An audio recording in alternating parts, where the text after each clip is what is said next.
How's everybody feeling? I walked in and I felt some major energy. So I'm like, yo, this is going to be tough. I got to get this team fired up again. So I'm excited. I'm excited to see people, building their business, people changing their lives, taking things seriously, taking it to the next level. In today's world, we don't see that enough, right? We see a lot of sheep out there. We don't see enough lions. And I see lions in this room. Truly, I see lions. I keep hearing the stories about lions. I did some research. I'm super excited about what you guys are doing. I'm super excited to share my story to hopefully inspire and motivate you a little bit more, okay? I do want to give a shout out to all the Michiganders out there, though. Go Blue! Go Blue! They're going to win tonight. Like the video showed, I've been a part of building 3 companies. I've been blessed, right? I believe in God. I've got a great wife. I've got great kids, and I surround myself with great people. But I grew up in a family that didn't graduate high school, that my mom married my dad when she was 16, he was 18. I was born when she was 18 and he was 20. And it wasn't the perfect household. There was some abuse. There were some things going on. It was tough. And I'm not making excuses because a lot of people have harder lives than I do. But I like to set the platform to understand my mindset of how things had to change. And so my dad was a blue collar guy that worked for AT&T, and they were closing the plant down in Arizona. And that's where I was born. And so I was 14 years old. I had a little brother and a little sister, and my dad's friend owned a video store. They were doing good. This is when video stores were cool. So from some of the young folks out there was like Blockbuster, all these things. That was cool. You go on Tuesday, get movies. That was the deal. So I remember my dad telling my mom that they're closing the plant. He's got to transfer to North Carolina, or his friend Mike can open up a sub shop for him and a bakery for my mom. Now think, my dad was blue collar working in a corning plant, building fiber that's under the ground for our internet today. And my mom was a cake decorator at a bakery. And at night, my dad would deliver papers. I would help him and then still go to school, right? We did what we had to do. Well, I was eavesdropping. I heard that story. And I heard him telling my mom we might have to move. And he said, but Mike's given us this opportunity. And they talked about how nice it would be to do that. And then my dad said, I don't think we should. I have 2 kids that have asthma. That'd be my brother and sister. I have about 12 years left at AT&T. I think we should just take the safe route and move. And that's what we did. There's nothing wrong with that. Fast forward to when we moved to North Carolina, we moved into a trailer park. Now, not that it matters. I grew up in a trailer park. I can say that, it's okay. Trailer trash is what I was called. I didn't know any better. I was a freshman in high school. I would go to school and people would be like, where do you live? And I'd be like, Southbrook. They're like, oh, the trailer park. I'm like, yeah. Like, oh, it was a feeling that people at high school would give me. And that's not really good when you can't control who you are, what you look like, how much money your family has. Everyone can relate to that somehow, some way, right? That was the feeling I was getting. At 14 years old, I would wear fake Tommy Hilfigers. For those that remember Tommy Hilfiger, I would get them fake ones. They'd be like $15 at the flea market, right? People would question me like, is that a fake Tommy? No, they'd look at the tag. I was getting bullied, as a freshman because I didn't have money. Fast forward, when I got my first car, I spent like $300 on it.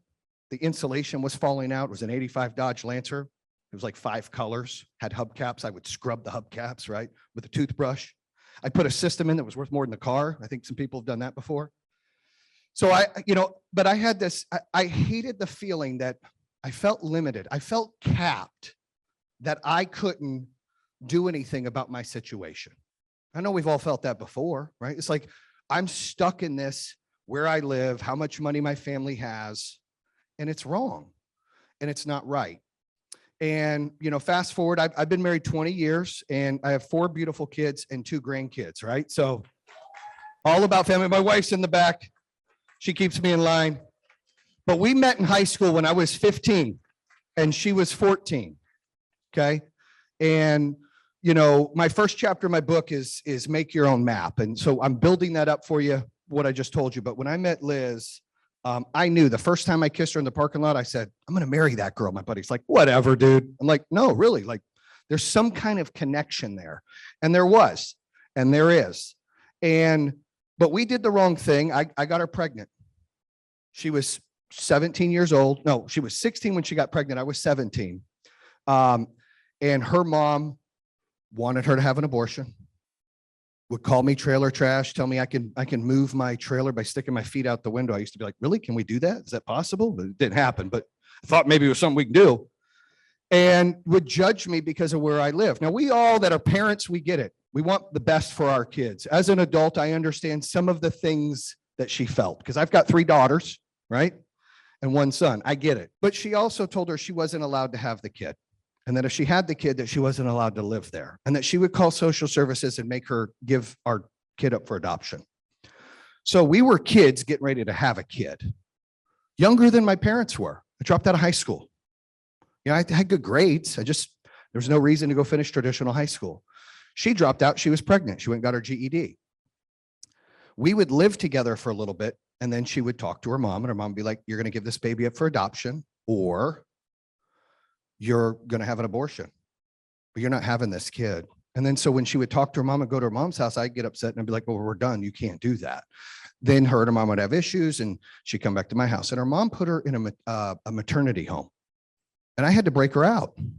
Here I am, 17 years old, driving up to maternity home, letting her jump out of the window pregnant, come out of the thing, get in the car with me and my buddy, and drive back, and she'd stay with me. Now remember, when you're 17 and 16, you don't know what you're doing. But we knew that we loved each other, and we knew that we believe in life, right? We believe in God gave us something that we had to have. It was our baby. It was our choice. Fast forward to October 27th, 1998, my daughter was born. Me and Liz weren't together. We were in one of those modes where we were fighting again, right? Her mom had control over her again, was bringing families to come meet with her to give our daughter up for adoption. She went to the hospital. She was getting induced. I worked at a company called First Union, which was a bank. I was in the call center rep. I used to do sales over the phone. I remember taking the day off, going to get a Polaroid camera, picking up my buddy Benji, and driving to the hospital so I can see my daughter born. I remember pulling up and seeing her mom and her sister and her mom's boyfriend outside. When I pulled up, they ran back into the hospital. I said, okay, this is here. This is where it's going to happen. You know, she's having the baby here, obviously, so it's confirmed. So me and Benji walk into the hospital. When we did, I walk in, I've got my Polaroid camera. I asked the lady at the desk, hey, I'm here to see Elizabeth Stalvey. Said, there's no Elizabeth Stalvey here. I said, I just saw her mom and sister, like, she's having my daughter, she's here.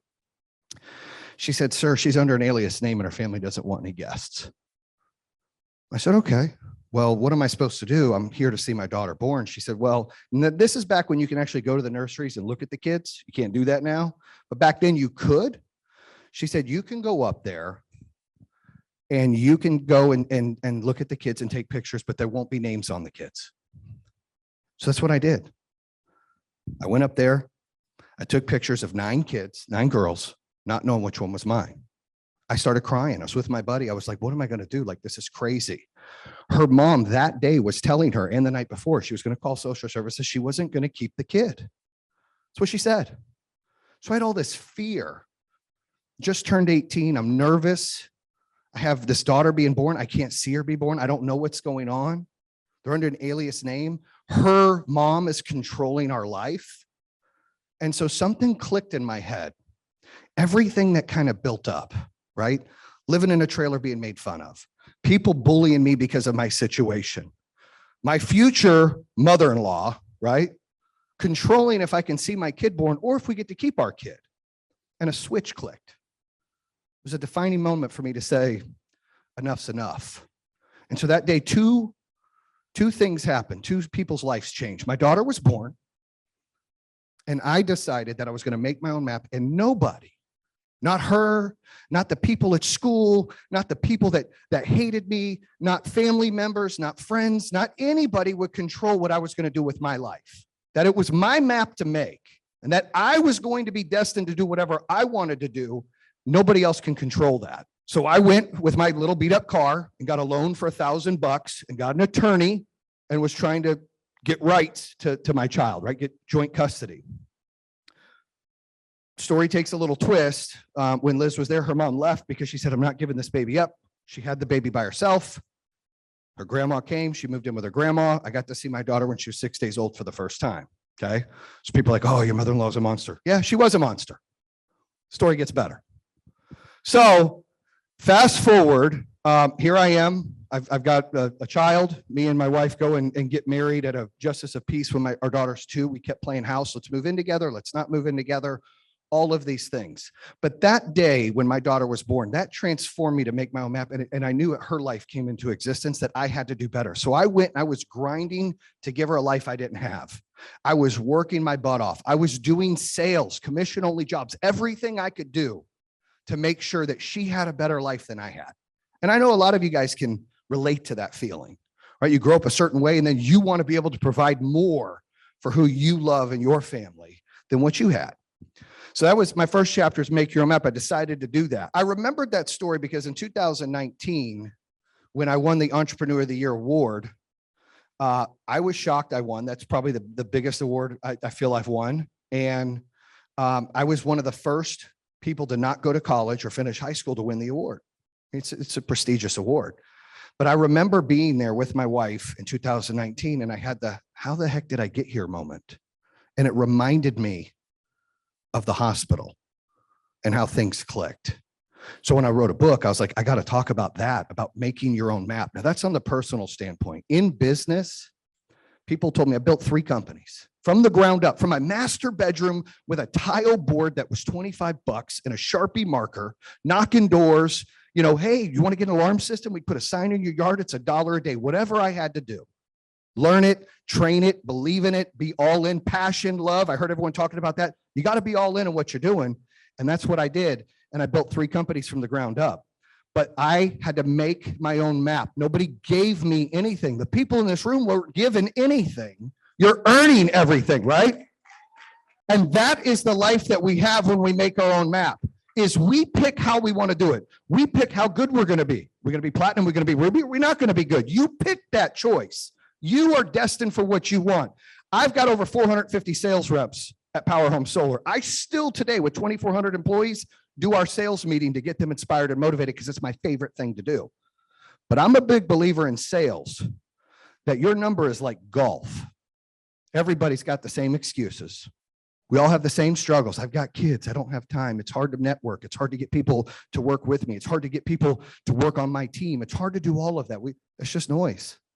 Everybody has that. So the ones at the top, that just means they're better. That's all it means. It means they worked harder. It means they listened. It means they trained. It means they paid attention. It means that they do the little things that matter every single day when they're making their map to take it to the next level. That's all it means. Doesn't mean everyone else is bad. It just means if you want to get to that point, you're going to have to do more because they've earned it. It wasn't given to them. I believe in that in sales. I believe your score is your score. If I ran a school, people probably wouldn't be happy. I'd show everybody's grades. I don't care if you're kindergarten or a senior. Be like, this is your grades, Jimmy. What do you think? Not good? Tell mom to help you study, right? That's what I would do, because competition elevates. It makes the best out of us. We're not here to be sheep and just get by. We're here to elevate and grow and do big things, right? That's what it's about. Brings me to my second chapter, which is don't take the elevator. You got to take the stairs, right? You can never get perfection, but you can get progress. And every day that you do one thing more, if you try 1% harder today than you did yesterday, in a year, you're going to be 365% better than you were last year. It's all mindset. The problem we have in life, especially in the social media life that we have, or with a cell phone and all this stuff coming at us right in our face all day, that instant information, I want to know what this is, Google it, whatever, is we're not satisfied if we don't see results fast. Think about people losing weight. I mean, I try to lose weight. It doesn't happen. Up, down, whatever, right? I'm going to get some 15, by the way. I'm getting some of that. But I play for a tie. I work out 5-6 times a week, but I eat like crap. So as long as I stay the same, I'm winning because I'm playing for a tie. But that's the only thing I want to tie at in life. I should probably win in that, but I don't right now. However, progress is important. Someone who loses 60 pounds doesn't lose 60 pounds in a day. They lose a pound a day or 2 pounds a week or 3 pounds. It's progress. And the problem we have, especially in sales, especially in opportunities, is if we don't get instant results, we feel like a failure. We want to take that elevator and be like, bam, I'm the top one. I'm platinum. I'm ruby. What's up? That's what we want. It's okay to want that, but that's not how this works. That's not how you get better. That's not how you're able to overcome more objections. You're able to handle the struggles and the ups and downs. You got to put the work in. You got to get progress every single day. And every day is not going to be great. And that's okay. How you overcome it is what matters, right? How you get through that is what matters. I like to tell people, don't set your expectations too high. Just don't. I don't set our goals. Our CFO gets really bothered. He's like, I need like a 5-year forecast. I'm like, dude, I'll give you like 180 days. Okay. I like to set goals 1 week, 1 month, 3 months, 6 months. That's it. I don't look outside of that. People are like, what are you going to do next year? I don't know. I don't know what we'll do next year. I mean, I know this year we'll break 700 million in revenue. They're like, what are you going to do next year? I don't know. In 3 months, we might do 100 million a month. I don't know. You gotta lower your expectations and goals. And that's not a bad thing. You can have big aspirations. Those are dream goals, but you can't live in that every day. You got to live in the moment. I got to interview a lot of cool people on my podcast, right? True Underdog Podcast. So make sure everybody checks that out when you're done too. The True Underdog Podcast, right? Top 3 podcasts. But Barry Sanders, NFL Hall of Fame. Yeah, but Barry Sanders, give it for Barry. I got to interview him. And one of the things he told me, he's like, Jayson, listen, the way I was able to succeed so much is I stayed in the moment. You know, when we went on the field in high school, there was like 8,000 people in the stands. I didn't envision myself playing in the NFL because I didn't want to be discouraged. I just envisioned starting on the high school team. And then as that went on, I said, I just want to go to college. I just want to be able to play or walk on to college. Then when he got there, it's 25,000 people at Oklahoma State that he had to play in front of. Right. And then he was like, all right, well, I'm not going to like think of pro. I'm going to think of just being the starter and doing what I got to do here. And then when he got drafted, and the whole point to this is then he got drafted. You got to stay in that moment. You can't let the lights be too big and you can't let them be too small. You got to be humble, but yet you got to be hungry. You can't accept average, but you can't get defeated and discouraged when it seems like it's too high to get up to that 100th floor. You only got to get to floor 2. And after you get to floor 2, you got to get to floor 3, then 4 and 5. That's how it works. Lower your expectations. If you're doing sales, try to get 1 a day. That doesn't work. 3 a day, 5. You got to set realistic goals because you need those small wins to build confidence. And confidence is what really elevates us to be successful. And in order to get confidence, you got to have small wins. In order to have small wins, you can't have those unrealistic goals that take time to get there because you'll be discouraged. Lower the bar. And that's my belief in taking the stairs. You got to fail. You got to learn. You got to struggle. You got to take everything with you. And you got to be able to learn from other people. And you got to be able to not think that you know it all. One thing I won't hire in our company is an existing salesperson. Do you know why? Because they're stuck in their own ways. I want them to learn the Power Home way.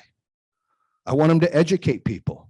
You guys know that you're not really selling something, you're educating people. It's 2021. We're not selling things, we're educating people and empowering them to make decisions. That's what we're doing. So some of the best sales folks in here are stay-at-home moms. Why? Because they're not selling anything. What are they doing? They're educating people in things that they believe in. They have a why that is bigger than them. And when you're passionate and you believe in something, things really start to take off. 3rd chapter in my book is called Don't Be Held Hostage. And that can relate to being on a personal level or on a business level. Now, fast forward, at the time, 2010, you know, me and my wife have 3 kids. She's pregnant with our son, right? Our 4th kid. And I didn't realize that my relationship with my parents wasn't the way it should be in my marriage, the whole circle, till I was like 30 years old. I'm 42. So it was like 12 years ago, I felt like, oh, now I'm an adult, right? Built 2 companies at that time, did all these cool things, but I still struggled because my parents made me feel like I was their child and I was in their circle first. Then my wife and kids were my circle after. And that's not how it works. And I know people today still that I'm friends with that live like that put their parents or siblings before their wife or their kids because they feel guilty into that. Now, I'm a father of a 23-year-old who has 2 kids. And sometimes I catch myself saying, Hannah, you need to do that. You need to do that. I'm your dad. I told you to do that. You need to do it that way. She's like, Dad, I'm her mom. I'll do what I want. You're right. You're right. I forgot. You're right. You got to remind yourself, right? Well, I had a time where my mom, like in 2010, sanitizer wasn't cool, right? A lot of people didn't have it. Well, my wife, Liz, she had it. Like she was ordering it. I don't know where she was getting it, some special country or something, because nobody had it. But she had sanitizer before it was cool. She had major OCD. You weren't allowed to come in unless you took your shoes off 400 feet from the door. And when you came in, you had to wash and scrub your hands with this sanitizer stuff. Nobody knew what it was. And I thought it was like, this is a little ridiculous, but if that's what you want to do, that's fine, right? Happy wife, happy life. I'm just going to sit the sidelines and back up a little bit. Well, my parents would come and I explained to you, they were very blue collar, didn't have a lot. They would be intimidated, especially as we started to grow and be successful and have nice things and live a better life. It made my parents, they're not bad people, but it made them intimidated. It made them feel less than. It was a different feeling for them. And we all want our kids to have more. We want them to be bigger and better than us. That's the natural love we have for our children. I don't think my parents didn't want that, but it was uncomfortable. And they'd walk into the house and have to take their shoes off and put all this stuff on before they touched any of our kids. Right? Back 2010, mom would be like, what, are we dirty? She'd get pissed. She'd take it personally. I'm like, no, you're not dirty. We'll rub my wife the wrong way. And here I am playing in the middle. We all know what this is like. You got relationships with people where you're playing referee. You're being stuck. You're being held hostage to try to make everybody happy. It's exhausting. And it took for my mom to lose it with my wife one day when I say Nevada because it sounds cleaner than Vegas. I was in Nevada for an event and I get a phone call and she's like, your mom just shoulder checked me, blah, blah, blah, blah, blah at the office. What? So we cut them off. Like my dad called, he's all fired up. And I'm like, look, till you respect our circle, me, my wife, my kids, that's my circle. You're not in my circle. My parents are like, BS. We're your grandparents. So you're going to let us see us. I said, listen, blood doesn't give you a privilege for anything. A relationship is both ways. You bring it and I bring it. We share a relationship because I do good things and you do good things. Not because we're blood related. You're not going to force me to have a relationship with you if I feel it's abusive for me or my wife or my kids. And that was the hardest thing I've ever done. My son was born. They didn't get to see it. They didn't get to be a part of that. It was so hard. I struggled with it. With therapy, with Christian therapy, kept doing I was like, this is hard. But it was the best thing I ever did. You fast forward today, my son's 11. My parents are the best grandparents in the world. They weren't the best parents, but they're the best grandparents you can ask for. And they've got all the respect in the world because I drew that line and I wasn't held hostage. Right? And sometimes we're held hostage in relationships. We're held hostage in business. Maybe you got someone on your team or a manager, something that's holding you back. I ran sales organizations where I had door knockers knocking on doors to sell home security. Let me tell you that. You get some weird people when you're hiring door knockers. I did that for a long time. But if I had some top salespeople, I was held hostage to my business. If a top salesperson quit on me, threatened to leave, wanted to get paid more because they were the top salesperson, whatever it was, even though they sold more, so they made more, they felt entitled. They would hold me hostage. I would be negotiating with terrorists because they didn't care about me or the business. They cared about themselves. And I would be stuck bowing down to whatever they needed. I would be compromising my beliefs in the company or personally to make sure that, okay, we still need that person's numbers. I know that person's a prima donna and I know that we need their numbers. I didn't like that feeling. I had that in my first business. Had it a little bit in my second business. When I built Power Home Solar, I was not going to have that. I made it on purpose that we would never be held hostage to anything, that everybody in that company would be a cog on the wheel, on the tire, on the truck, on the road, and that nobody, whether you clean the bathrooms or you were the top salesperson or CFO, was bigger than anybody else. Everybody was equal and everybody brought their part and everybody was treated that way. And salespeople all get paid the same. You want to make more, you sell more. You're not entitled because you're better. You're better. You get incentive by selling more deals. And so I've had a handful of top sales reps. I'm all about integrity that will say the wrong thing or do the wrong thing, and I'll fire them. And back in the day in my businesses, I would struggle with that because I'd be like, I just fired my top sales rep. Are we going to make payroll? Now if I fire a top sales rep, number 2 goes to number 1. That's it. Nothing changes. It's pretty simple, right? You can't be held hostage growing a business, growing your team, being a part of something by people that aren't on part of the movement with you. If they're not all in on you, you can't do it. 4 is scared money don't make money. Everybody knows about that, right? Scared money don't make money. You got to bet on yourself. So many times I bet on myself. Home security business, I built up, I did well. I built the second one up, I did well. I opened up the solar company. I had no idea what I was doing. I just knew that I was tired of home security and I wanted to be part of something that would change the world. And I wanted to do it the right way and build an awesome brand. And so I went through that process to do that. And it cost me everything I ever made. Millions of dollars I put into the business the first 2 years. I didn't get a paycheck for 22 months when we opened. I had a house on the lake in North Carolina, $2 million house. I had to sell it. I remember I opened the company in January 2015. In December of 2015, we were on a Christmas vacation in Disney, which I probably shouldn't have gone on, but I paid for earlier in the year. I wish I'd had that money. I could have stuck it in the business. But I remember seeing the kids having a good time. Like, man, this is BS. I got to put this money in the business. What's going on, right? I was frustrated. I remember telling my wife, I was in tears. I'm like, I've never lost before because I've never quit. But every dollar we've ever made in home security is in the business and we haven't got anything back. My business partner, Kevin, at the time was like, we need to close shop. Like he was quitting on it. And he was running call centers for us. We had call centers overseas. He was doing a lot of that back in the home security business, trying to get us something. But now that was losing money and needed money from the solar company. We were struggling. And he's like, we need to shut it down. And I came to a point that I was sitting there talking to my wife, like, what do I do? It's 34, 35 employees. We did 3 million in sales, but we lost $1 million. I had to pay that $1 million. That's all I had in the bank. So she told me to pray on it. I prayed on it. I woke up and I just had this, it reminded me, like, why am I letting this dictate everything? Like, this is before Wolf of Wall Street movie came out, but you know this line where he's like, they're going to have to carry me out. I had that mentality. I was like, you know what? I'm going to do this until the wheels fall off or it's on fire because I don't want to live with regret. Because the worst failure in the world is regret. If you don't try something and you don't give it your all, you'll regret it for the rest of your life. But if you try something and you give it your all and you don't get the results you wanted, that's just learning. You're learning from that, right? So I said, I went in, I told her, we're going to have to sell our house on the lake. I got the stink eye from her and the kids. We're going to downsize to like 1/10 the home. Okay. We're going to let my oldest finish high school. I'm going to put all that money into the business. Stink eyes were still raised. They're like, what are you doing? You're not even getting a paycheck. You put it all in. Yeah, I'm betting on myself. And I did that. And I went in, I fired maybe half the people. I started cleaning house. I wasn't going to be held hostage. I was going to do things from the ground up again. I was going to hire people based on attitude, culture, personality, hunger, desire.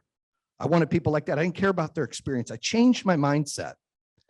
That allowed me to grow to where 2016, we did about 14 million in sales, lost money, but I started getting a paycheck in November of 16, right? It's 22 months later. I'm like, yay, I'm getting a paycheck. It's all right.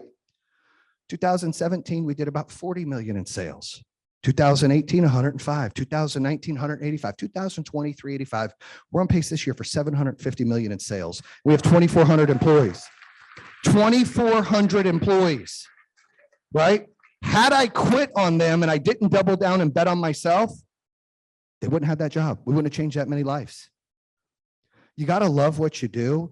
And when my whole theory of scared money don't make money, if you're willing to bet everything every single day on yourself, then people will follow you and do that as well. But if you don't have the confidence or the backbone to put everything you've got on yourself, you can't expect other people to follow you.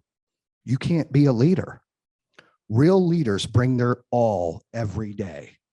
And their team sees that, respect that, and then they follow them into the fire because they know that they're going to give everything. It's not going to be half, but it's going to be 110% effort. You can't fake work ethic. You can't fake desire and hunger. You can't fake that stuff. And team members that work for people, they see it. Right? I see people all the time that I look up to, mentors that I learn from, people I aspire to be like in a good way. That's not jealousy. That's good envy. That's desire. That's like, I want to learn. I want to follow certain people into the fires, right? In order to do that, you got to have that confidence to show you're willing to bet everything on yourself. Brings me to the next chapter is failure leads to learning, right? Leads to wins.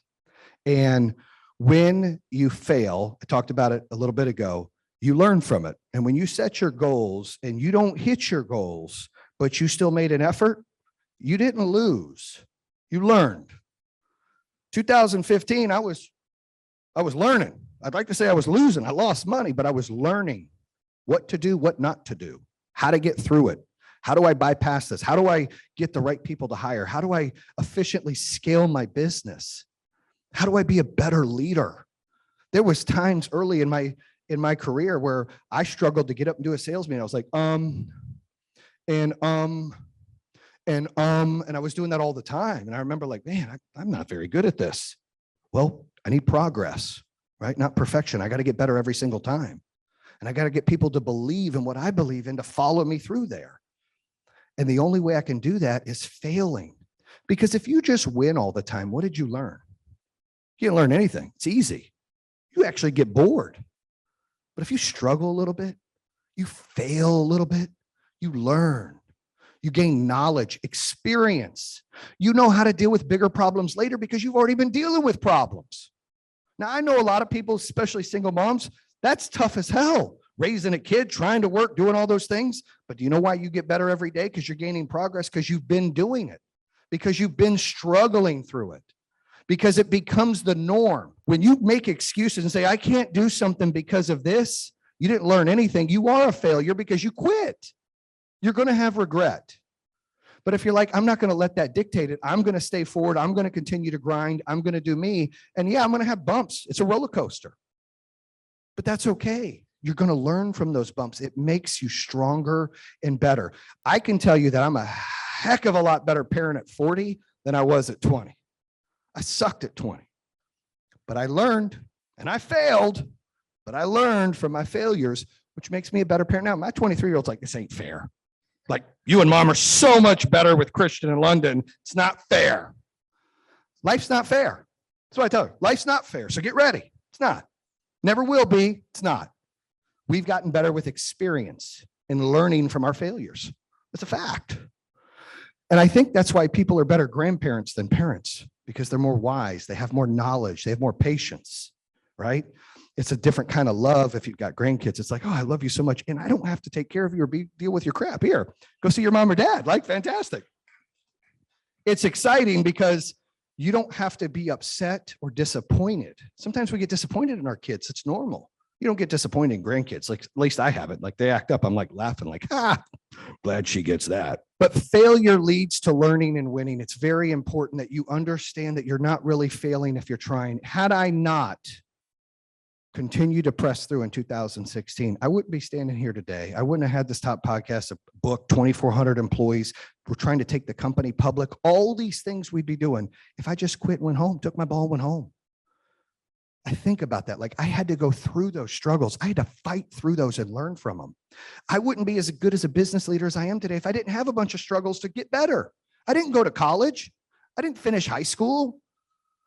And it used to intimidate me when that happened. I used to feel insecure about that. I used to have people I hire that were way more educated than me, could speak a heck of a lot better than I could. And I used to be intimidated early in my career, like, I don't know, the guy's smarter than me. How my boss, like, it was tough. But then I had to realize, like, they work for me. They believe in me. I can't let them down. I have to be the leader they want me to be. I have to step up and learn from my failures and get better. I have to gain confidence. And I want to live with zero regrets. You never want to regret something. You always hear those people, oh, I wish I would have done this. I should have tried that. You don't want to be 60 or 70 years old and look back and go, oh, I should have done things differently. You know, I learned from David Meltzer. He's a coach of mine. He always says, we're talking about failure leads to winning and things like that. He says, listen, if you were going to die today, are you happy with what you did yesterday? And I thought about it and I'm like, no. He's like, then you're not doing what you need to continue to do more every day. Because if you're satisfied, you're lying to yourself. You're accepting the norm. But if you're not satisfied and you want to do more, then that drive will continue to drive you. And you'll continue to be a leader and you'll continue to fail, which will only give you more experience. Which leads me to the next one, which is love your haters. So fast forward, I've got, 4 kids, had a partial relationship with my mother-in-law. Things were a little better, never really had a conversation at the time where it was like, let's talk about what happened years ago, 20 years ago. But if you don't ever forgive anybody, you're only hurting yourself. That's fact, right? If you hold on to something, you're wasting your good energy on bad things. And I don't ever want to give somebody that, especially someone I might not like very much. I don't want to give them any part of my good energy ever. Well, I told you, I closed down the home security company and I opened up the solar company and I stuck all my money in it. And in 2016, we sold the house and we put that money into it. Liz's mom, Tish, said, hey, I'd like to invest in your guys' business.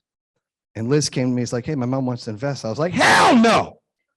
I don't want her money. I'd rather die. I don't want her money. I'd rather get hit by a bus. Not happening. No way in hell. I've built my whole life on trying to fly her private and prove a point, use my black Amex. I got dinner. Mr. Trailer Park's got it. Don't worry. I built my whole life on that. I wasn't gonna give into that. I was like, hell no. She's like, well, she just wants to invest. It's not a big deal. I'm like, we don't need her money. We just put over $1 million in the business. We're going to find a way to make this work. I don't want her money. So I go back to my business partner. I'm like, hey man, this is going to crack you up. Tish wants to invest in the business. He goes, that's a good idea. I said, good idea? What are you talking about? He's like, what better way to get your biggest hater on than make her money? I said, but I don't want to use her money. He's like, well, then we shouldn't. So we went to her, took $100 grand. I just put over almost 2 million back into the business. So took $100 grand. We created an account and never touched it, ever. I'm glad to say 2019, we made her a millionaire and bought her out. How about that? Now, what better way than to love your haters by giving back to them and making them fans? I love when people are like, man, you can't do that, Jayson. And then they're like, oh, you did such a great job. I'd like to join the team. I love that stuff. That's the sick part about me. People are like, I got to find the badness of you. I love to prove people wrong and I love haters. I want more of them. I want them to keep talking trash. I've got competitors that put billboards up that say there's enough Jaysons in the world, be a Matt. Like straight up. I'm like, I love it. My family's like, that's upsetting. I'm like, not me. It's flattering. It means they're watching. Because if you have haters paying attention to you, they're not paying attention to themselves and they're not growing. So my advice to you is tell them to get their popcorn, soda, and licorice and put on a show for them.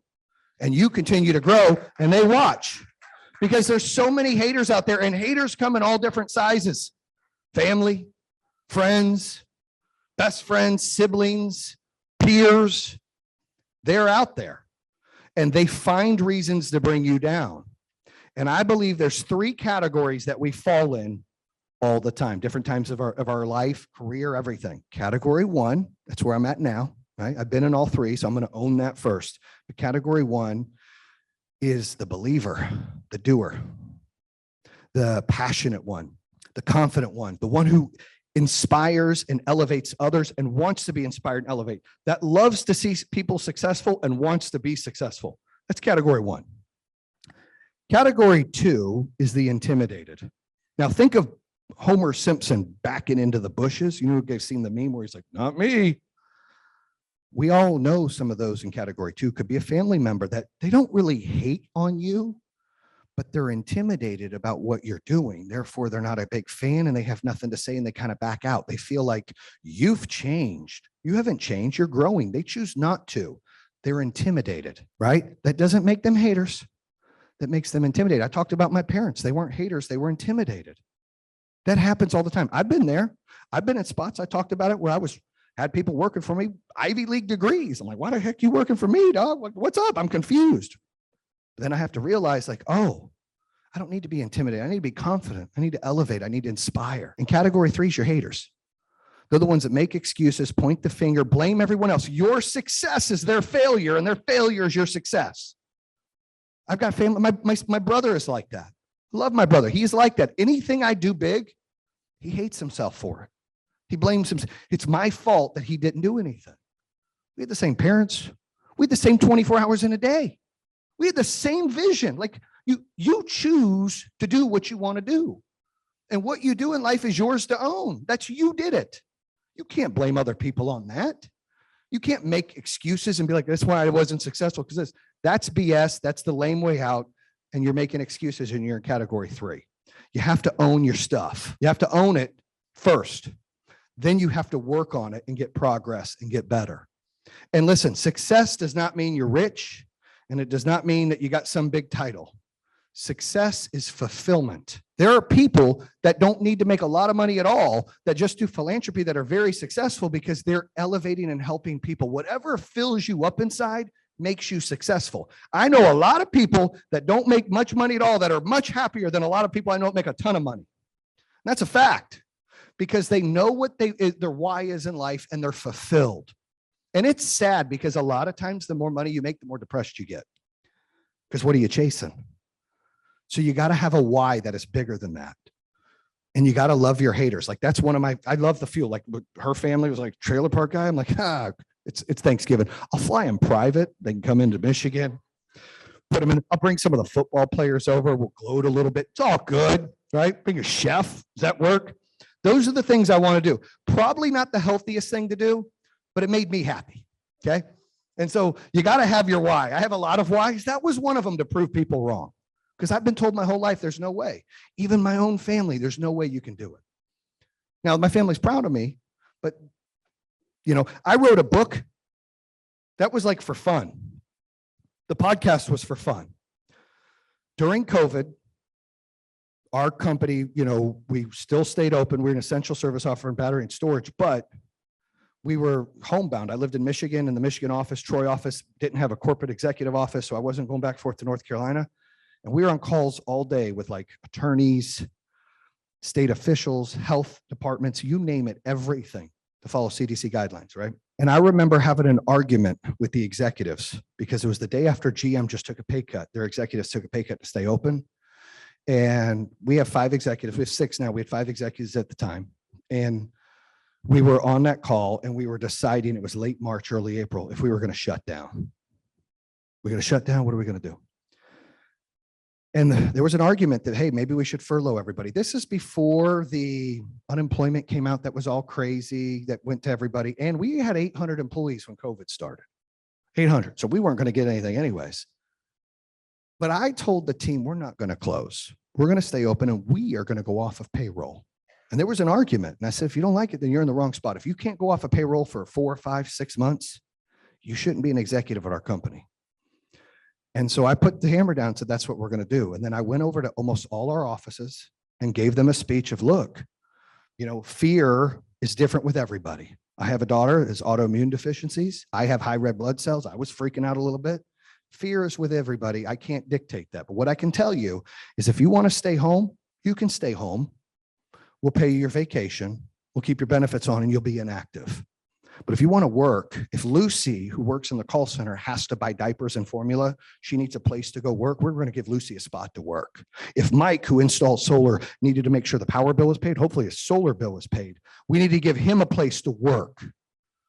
And so we told them the executives are going to go off payroll.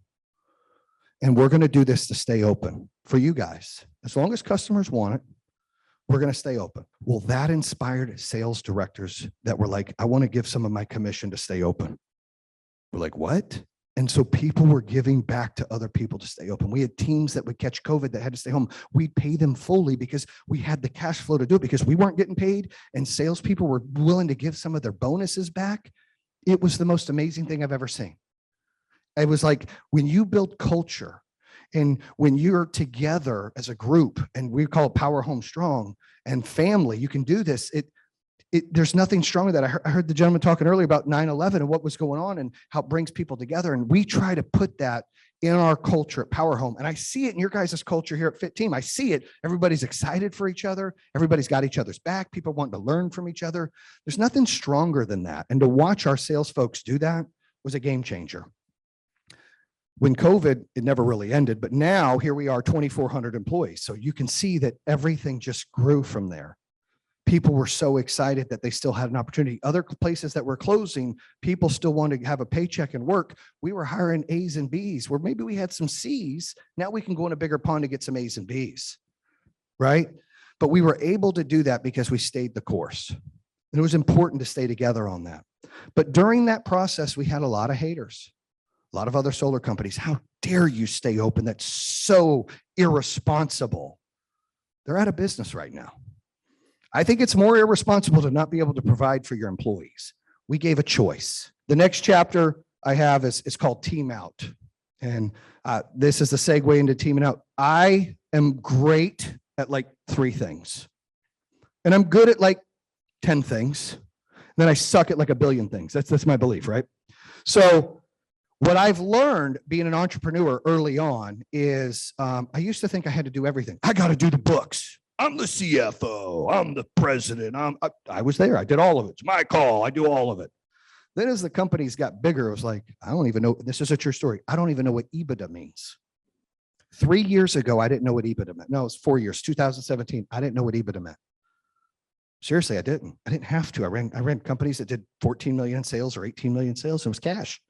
I wasn't even GAAP. I think it's called GAAP compliant. I don't know. Whatever the CFOs know, they were all that good stuff. That wasn't me. But what I realized that if I got selfish and that if I didn't have enough humility, that I thought I was great at everything, that I would fail the people that believe in me most, the employees and my family. Because you don't have to be great at everything. In fact, that makes you bad. It means you're going to fail because there's no such thing. But I believe life and business is like a puzzle. And when you bring certain pieces together that fit in, you're able to do great things. And so I knew my roles. Like, look, I don't understand the books. We're going to hire a real CFO. And I don't understand how to build an HR and compliance department. We're going to hire a president that's got a lot of wisdom to help raise some private equity. I didn't even know what the heck private equity was. And here we are doing like 40 million in sales. And it was a cash flow nightmare because everything we sold today, we didn't make for 60 or 90 days, but we still had to pay commission. We still had to pay marketing. We still had to pay for, permitting and interconnection and structural letters. We're paying 80% of a customer, but not seeing anything till the install. So when you're selling back then 10 million a month, you're spending 8 million till you see a penny. Cash flow nightmare. So I was like, look, this is waters I'm not used to. I talked to my business partner, Kevin. I said, we got to bring somebody in smarter than us. We don't got to bring anybody in.